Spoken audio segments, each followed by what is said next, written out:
আসসালামু আলাইকুম সুপ্রিয় দর্শক, চলে আসলাম আজকের আরও একটি খুবই গুরুত্বপূর্ণ আবহাওয়ার আপডেট নিয়ে। আজ 29শে আগস্ট বৃহস্পতিবার। কেমন থাকতে পারে আগামী 24 ঘন্টার আবহাওয়া? বাংলাদেশ থেকে শুরু করে ভারতের আসাম, মেঘালয় এবং উত্তর থেকে দক্ষিণবঙ্গ ও ত্রিপুরা রাজ্যে আগামী 24 থেকে 48 ঘন্টার মধ্যে কোন কোন জেলাগুলোতে বৃষ্টিপাতের সম্ভাবনা রয়েছে এবং বর্তমানে আবারও বেড়েছে ভ্যাপসা গরম বা আর্দ্রতাজনিত অস্বস্তি ভ্যাপসা গরম, সেটা কতদিন পর্যন্ত অব্যাহত থাকতে পারে এবং আগামী দিনে কোন কোন জেলাগুলোতে ভারী বৃষ্টিপাতের সম্ভাবনা রয়েছে এবং বঙ্গোপসাগরে কোনো নিম্নচাপ বা ঘূর্ণিঝড়ের আশঙ্কা রয়েছে কিনা আগামী 10 দিনে, এবং আরব সাগরে একটি লঘুচাপ তৈরি হয়েছে, সেটা শক্তিশালী নিম্নচাপে পরিণত হয়েছে এবং এটি আগামী দিনে কোনো ঘূর্ণিঝড়ের রূপ নেবে কিনা সেই বিষয়ে বিস্তারিত জানিয়ে দিব। আর আপনি কোন জেলা থেকে আমাদের আবহাওয়ার খবরটি দেখছেন, অবশ্যই আপনার জেলার নামটি আমাদের কমেন্ট বক্সে জানিয়ে দিবেন। আর সবার আগে সবার প্রথম সঠিক আবহাওয়ার খবর জানতে আমাদের চ্যানেলটিকে সাবস্ক্রাইব করে রাখুন। এবার জেনে নেওয়া যাক এক নজরে। বন্ধুরা, এই মুহূর্তে আমরা সরাসরি বায়ু মোড়ে চলে আসলাম। এখানে আমরা দেখতে পাচ্ছি যে বাংলাদেশ এবং পশ্চিমবঙ্গ, আসাম, মেঘালয়ের দিকে কোনো নিম্নচাপ বা ঘূর্ণাবর্ত নেই, যার কারণ হলো বঙ্গোপসাগরে একটি লঘুচাপ সৃষ্টি হয়েছে। এই লঘুচাপকে কেন্দ্র করে প্রবালী হাওয়া প্রবেশ করতেছে। আমরা দেখতে পাচ্ছি মায়ানমার হয়ে সেই প্রবালী হাওয়াগুলো বাংলাদেশের উপকূল বা বাংলাদেশের অভ্যন্তরে প্রবেশ করতেছে, যার ফলস্বরূপ কিন্তু ভ্যাপসা গরম বা আর্দ্রতাজনিত অস্বস্তি সেটা বৃদ্ধি পেতে শুরু করেছে। একই সঙ্গে বৃষ্টিপাতের প্রবণতাও অনেকটাই কমে গেছে। তবে একদিকে ভালো হয়েছে যে চট্টগ্রাম বিভাগে যে বন্যা পরিস্থিতি তৈরি হয়েছিল, যে ফেনী, নোয়াখালী, তারপর কুমিল্লা, এই অঞ্চলগুলোতে যে বন্যা পরিস্থিতি তৈরি হয়েছে সেটা কিন্তু আগামী দিনে অনেকটাই উন্নতির দিকে চলে যেতে পারে ইনশাল্লাহ। তবে আমরা দেখতে পাচ্ছি যে বঙ্গোপসাগরে যে ঘূর্ণাবর্তটি সৃষ্টি হয়েছে সেটা কি আগামী দিনে কোনো নিম্নচাপ বা ঘূর্ণিঝড়ের রূপ নেবে কিনা সেটা আপনাদেরকে দেখিয়ে দিচ্ছি।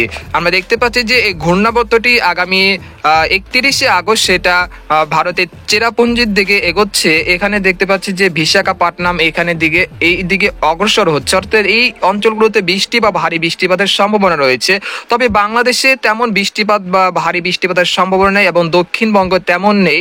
তবে এই দিনগুলোতে যে বর্ষাকালে যে সাধারণত 1 থেকে 2 মিনিট যে বৃষ্টিপাত হয় বা হালকা গুঁড়ি গুঁড়ি বৃষ্টিপাত হয়, আবার আকাশ মেঘলা করে 2-1 পশলা বৃষ্টি হয়, তো এরকম বৃষ্টিপাত দেখা যেতে পারে।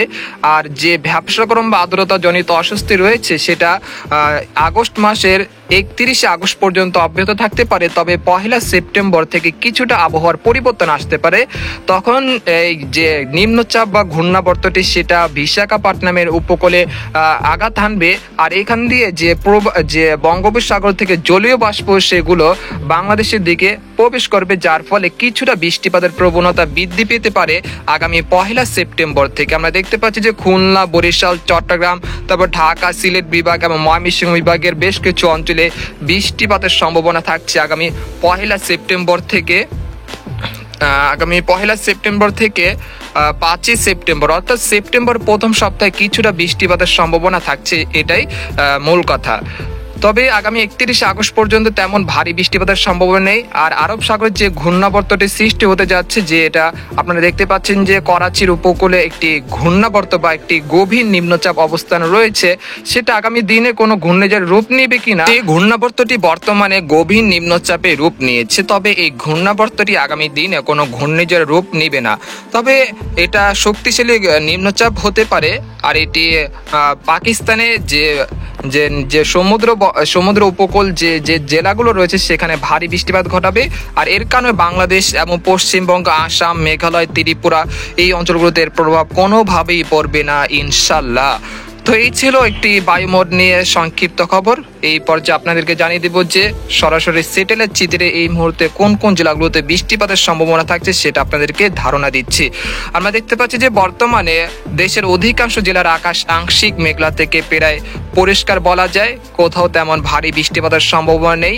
তবে দুপুরের দিকে বা রাতের দিকে ময়মনসিংহ বিভাগের ময়মনসিংহ, নেত্রকোনা, মাধান, তারপর হচ্ছে জামালপুর, শেরপুর, এখানে হচ্ছে সিলেট বিভাগের কিছু কিছু জায়গায় বিক্ষিপ্ত হালকা মাঝারি বৃষ্টিপাত হতে পারে।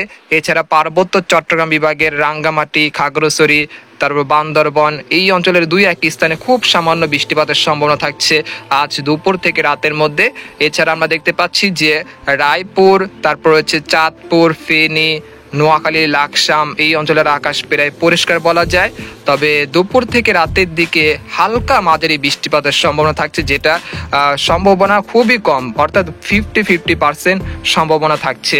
এছাড়া আমরা দেখতে পাচ্ছি যে বরিশাল, পিরোজপুর, মাঠবাড়িয়া, খেপুপাড়া, তারপর হচ্ছে মিরহাজিগঞ্জ, পাথরঘাটা, তারপর হচ্ছে চরফেশন, হাতিয়া, বুরহুদ্দিন, লালমোহন, ভোলা এই অঞ্চলের আকাশ প্রায় পরিষ্কার রয়েছে, তেমন বৃষ্টি বা ভারী বৃষ্টিপাতের কোনো সম্ভাবনা নেই।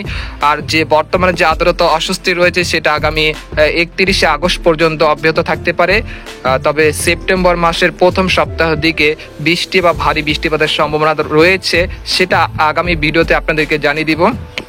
এছাড়া আমরা দেখতে পাচ্ছি যে খুলনা বিভাগের সবকটি জেলার আকাশই আংশিক মেঘলা থেকে প্রায় পরিষ্কার রয়েছে, তবে বৃষ্টি বা ভারী বৃষ্টিপাতের সম্ভাবনা তেমন নেই। এছাড়া আমরা দেখতে পাচ্ছি ঢাকা, ফরিদপুর, মাদারীপুর, শিবচর, তারপর হচ্ছে মুন্সিগঞ্জ, নারায়ণগঞ্জ, শিবালয়, নাগপুর, ঢিমরাই, কাপাসিয়া, বাণীস্থলী, ভালুকা, কিশোরগঞ্জ, কটিয়াদি, কালীহাটি, টাঙ্গাইল, তিরিশাল, সিরাজগঞ্জ এই অঞ্চলের আকাশ প্রায় পরিষ্কার রয়েছে, তবে বৃষ্টি বা ভারী বৃষ্টিপাতের কোনো সম্ভাবনা দেখা যাচ্ছে না এই মুহূর্তে। তবে কিশোরগঞ্জে 2-1 স্থানে গুড়ি গুড়ি বৃষ্টিপাত বা হালকা মাঝারি বৃষ্টিপাত হতে পারে দুপুর থেকে রাতের মধ্যে, এছাড়া কোনো বৃষ্টিপাতের সম্ভাবনা নেই ইনশাল্লাহ। তবে ফরিদপুর, মাদারীপুরে 2-1 স্থানে দুপুর থেকে রাতের মধ্যে বিক্ষিপ্ত আকারে মেঘ তৈরি হয়ে হালকা মাঝারি বৃষ্টিপাত হতে পারে। এছাড়া আমরা দেখতে পাচ্ছি রাজশাহী, তারপর মহাদেবপুর, বগুড়া, সিংড়া, তারপর তারাস, নন্দীগ্রাম, মহানপুর, চাঁপাইনবাবগঞ্জ, পুঠিয়া, লালপুর, বগুড়া এই অঞ্চলের আকাশ প্রায় পরিষ্কার রয়েছে, তবে বৃষ্টি বা ভারী বৃষ্টিপাতের কোনো সম্ভাবনা নেই। তবে বগুড়া জেলার 2-1 স্থানে খুব সামান্য বৃষ্টিপাত হতে পারে দুপুর থেকে রাতের মধ্যে। এছাড়া আমরা দেখতে পাচ্ছি রংপুর বিভাগের সবকটি জেলারই আকাশ আংশিক মেঘলা থেকে পরিষ্কার রয়েছে, তবে আপাতত কোনো বৃষ্টি বা ভারী বৃষ্টিপাতের কোনো সম্ভাবনা দেখা যাচ্ছে না। আর আর্দ্রতাজনিত অস্বস্তি যেটা রয়েছে সেটা বজায় থাকবে আগামী 31শে আগস্ট পর্যন্ত। এরপর আবহাওয়ার পরিবর্তন আসতে পারে 1 সেপ্টেম্বর থেকে। এছাড়া আমরা দেখতে পাচ্ছি যে আলিপুরদুয়ার, কোচবিহার, জলপাইগুড়ি, শিলিগুড়ি, তারপর মালদহ, এরপর রয়েছে উত্তর ও দক্ষিণ দিনাজপুর এই জেলাগুলোর আকাশ প্রায় পরিষ্কার রয়েছে, তবে বৃষ্টি বা ভারী বৃষ্টিপাতের সম্ভাবনা তেমন দেখা যাচ্ছে না। এছাড়া আমরা দেখতে পাচ্ছি যে ভারতের আসাম, মেঘালয় এই অঞ্চলে 2-1 স্থানে বিক্ষিপ্ত আকারে ভারী বৃষ্টিপাতের সম্ভাবনা থাকছে দুপুর থেকে রাতের মধ্যে। গোয়ালপাড়া, গুয়াহাটি, তারপর রয়েছে নাগওয়ান এই অঞ্চলগুলোতে বিক্ষিপ্ত আকারে ভারী বৃষ্টিপাতের পূর্বাভাস দিয়েছে, যেটা আলিপুর আবহাওয়া দপ্তরের তরফ থেকে, যেটা উত্তরবঙ্গে হতে পারে। এর কোনো প্রভাব ময়মনসিংহ, সিলেট বিভাগে তেমন পড়বে না।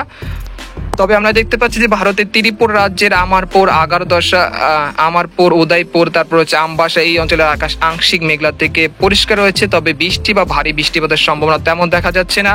এছাড়া আমরা দেখতে পাচ্ছি যে দক্ষিণবঙ্গের কলকাতা, খড়গপুর, তারপর হচ্ছে চন্দননগর, আরামবাগ, বর্ধমান, শান্তিপুর, বানকুরলিয়া, দুর্গাপুর, পুরুলিয়া, তারপর কাটুয়া, শিউরি, নালিহাটি, তারপর রয়েছে পশ্চিম মেদিনীপুর, তারপর উত্তর ও দক্ষিণ, তারপর রয়েছে পূর্ব পশ্চিম মেদিনীপুরের সবকটি জেলার আকাশে আংশিক মেঘলা থেকে পরিষ্কার রয়েছে, তেমন বৃষ্টি বা ভারী বৃষ্টিপাতের সম্ভাবনা দেখা যাচ্ছে না এই মুহূর্তে। অর্থাৎ আগামী 31শে আগস্ট পর্যন্ত এরকমই আবহাওয়া থাকতে পারে, কোনো নিম্নচাপ বা ঘূর্ণিঝড়ের আশঙ্কা নেই। তবে বঙ্গোপসাগরে একটি নিম্নচাপ তৈরি হয়েছে, যেটা ভারতের বিশাখাপত্তনমের দিকে চলে যেতে পারে। এর প্রভাব বাংলাদেশে তেমন পড়বে না, তবে 1 সেপ্টেম্বর থেকে বিক্ষিপ্ত আকারে ভারী বৃষ্টিপাতের পূর্বাভাস দিয়েছে বাংলাদেশ ও ভারতীয় আবহাওয়া দপ্তর তরফ থেকে, সেটা আপনাদেরকে আগামী দিনগুলোতে জানিয়ে দিব। এছাড়া বঙ্গোপসাগরে এখন স্বাভাবিক রয়েছে, তবে আগামী 30শে আগস্ট থেকে 31শে আগস্ট উত্তর পশ্চিম বঙ্গোপসাগর কিছুটা উত্তাল থাকতে পারে, যেহেতু নিম্নচাপ তৈরি হয়েছে। আর এর প্রভাব বাংলাদেশের উপকূলে তেমন পড়বে না এই নিম্নচাপের প্রভাব। তো এই ছিল একটি সংক্ষিপ্ত আবহাওয়ার খবর। তো আজকের মতো এখানে বিদায় নিলাম, দেখা হবে পরের একটি ভিডিওতে। সেই পর্যন্ত আমাদের সাথে থাকুন, ধন্যবাদ।